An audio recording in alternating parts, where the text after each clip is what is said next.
going to start this tutorial off by saying that when you first hop on this game, this whole little tutorial is gonna cover everything from gun customization to moves that you can do in the game. So, first thing you want to do is you want to figure out the style of player that you are. Now, there's a bunch of things to figure out, like there's so much customization options in this game. First, you gotta figure out your sight. You want a red dot, magnified HWS, tac scope, blah blah blah blah blah.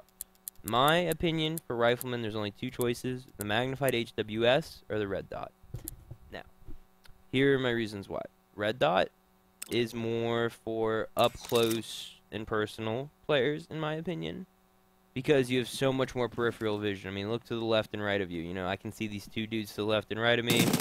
They're right here. Boom, boom, boom. I can see them once I kill this guy. Like, if I have like 3 dudes rushing me and I scope in, I know what's going on. So that's the plus to that. That's the pro to the red dot.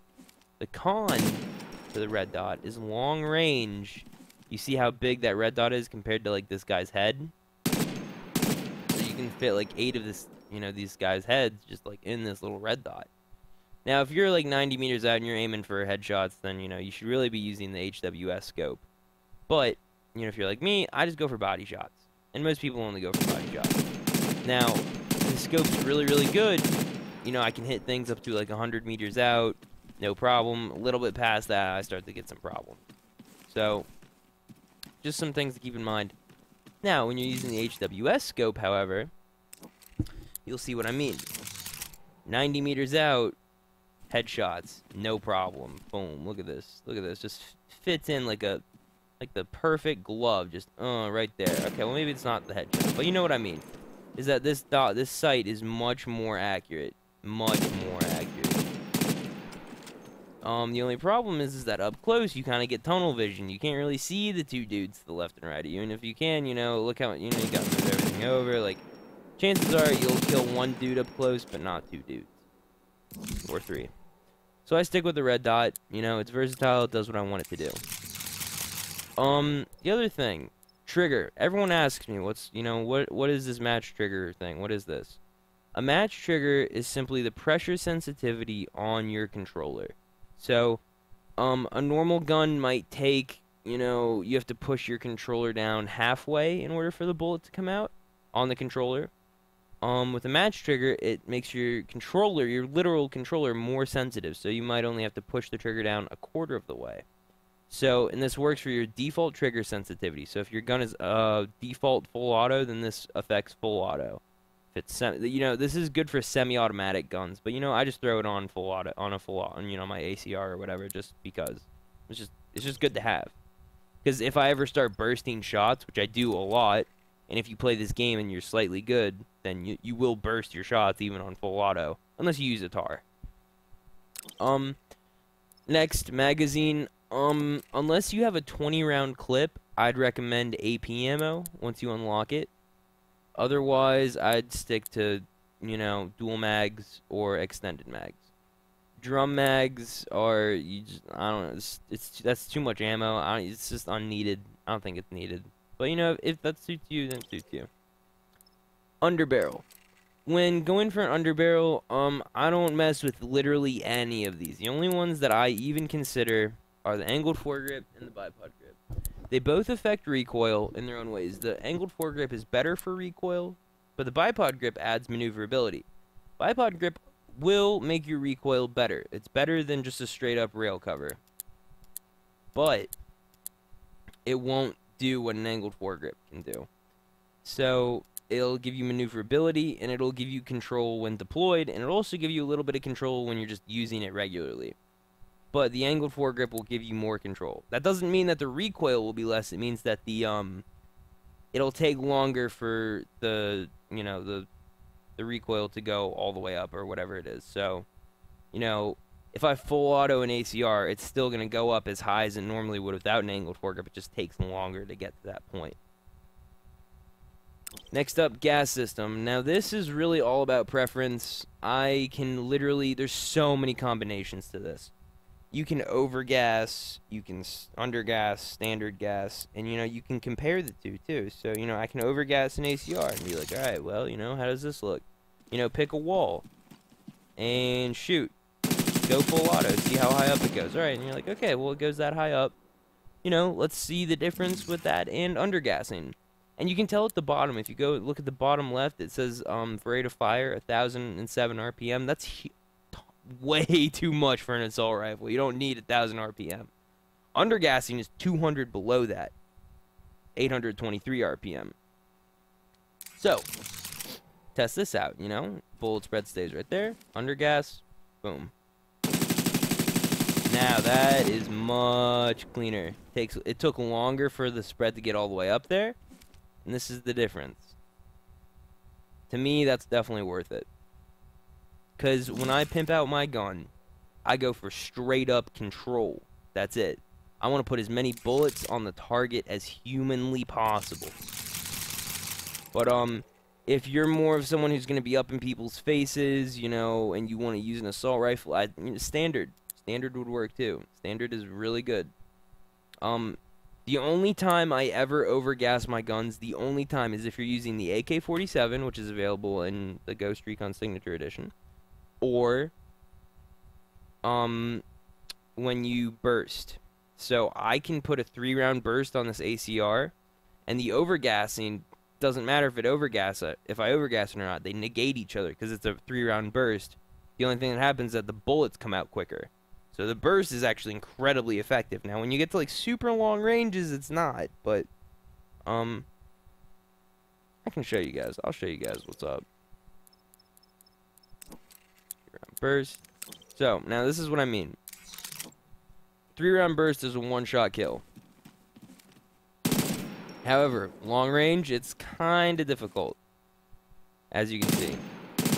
Now, if you undergas it, then this long range shit won't be a problem with the 3-round burst. But you won't have that same type of power that you would have regularly up close and personal. So you can see the type of combinations that go into this. And trust me, if you've seen me play the game, look how much better and smoother that is. Oh, sorry about this. Talking a lot. Just got done with a full night of streaming. Okay. So, next up. Here, let me switch this back. Undergassing. Mash trigger. Okay, next up is the barrel length.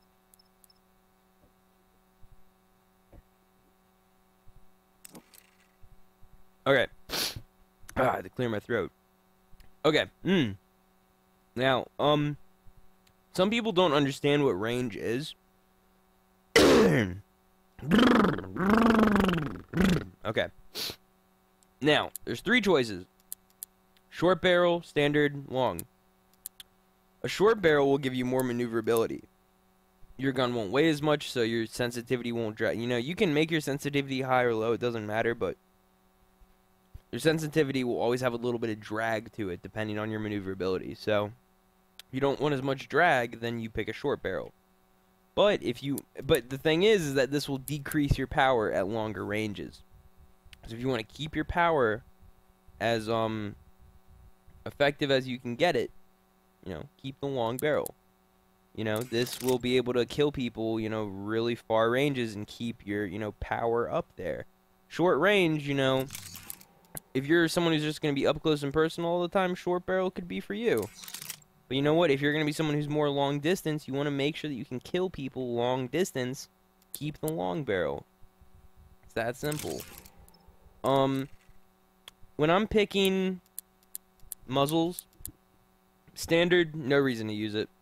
Compensator, this does what a flash hider should do. Or pretty much does what a flash hider does. Flash hider is good, but it won't give you control. It actually decreases control, which is not what you want. A compensator actually takes away some of the flash, and it gives you more control. So in my opinion, this is just the best thing to have. There's no reason to use anything else. Besides maybe a suppressor, but that will actually mess with your recoil a little bit. Not necessarily make it greater, but it will change the way your gun shoots, recoil-wise. I'd recommend this for Siege. But if you're conflict, any type of respawn game type, the suppressor is not needed. Stock, I always go for fixed just because I always, just emphasize that control. Always control. If you want maneuverability, extended. Extended's always very good. Folded, you want a shitload of maneuverability, go for that. I mean, I can't even do it because, it won't even, I don't even think it'll let me. I've actually tried to. Yeah, see. This is the dual mag. So, yeah, I think that's everything. So yeah, when customizing your guns, I would go for, if you're an assault rifle, long range, go for control. You're up close and personal, I would go for, maybe shorten your barrel length, maybe standard gas or overgas your gun.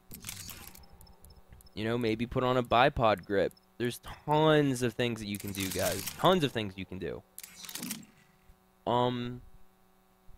When you're using a scout, I would recommend overgassing all your guns if you're a scout, because those are SMGs, and SMGs are not meant for long range. You want to get up close and personal.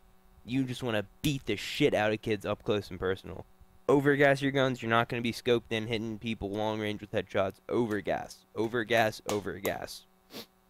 The only gun I have overgassed is either when I'm using a 3-round burst with an ACR, and I'll overgas it sometimes, or I'll overgas my AK-47. The reason I overgas my AK-47, let me just whip out my level 50 real quick. There we go. The reason, load out, I do this is because, where is my AK-47? Right here.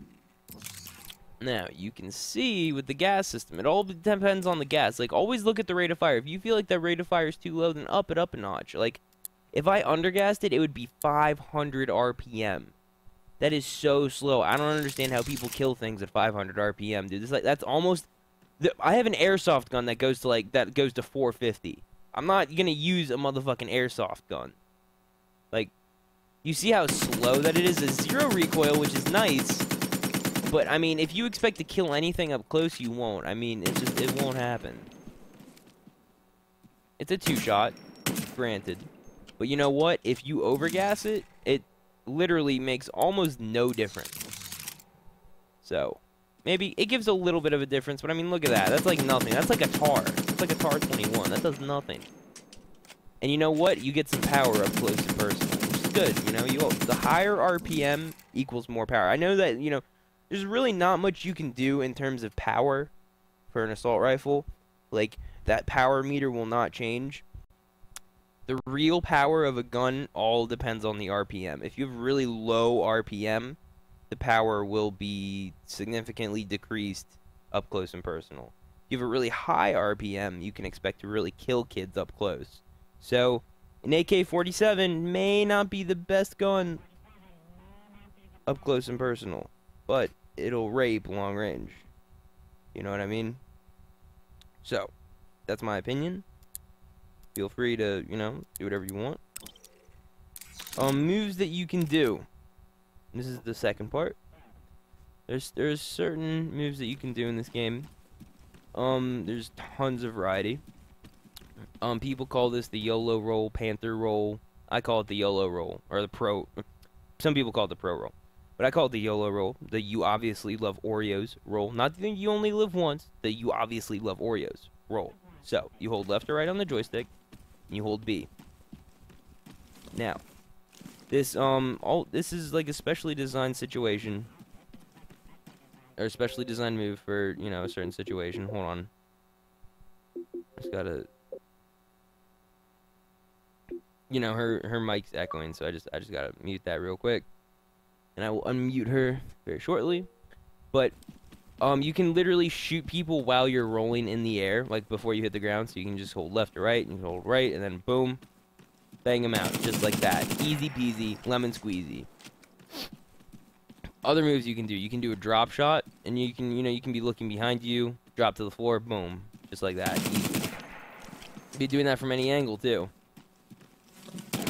As long as you're not holding, like if you're holding diagonally backwards, it'll put you in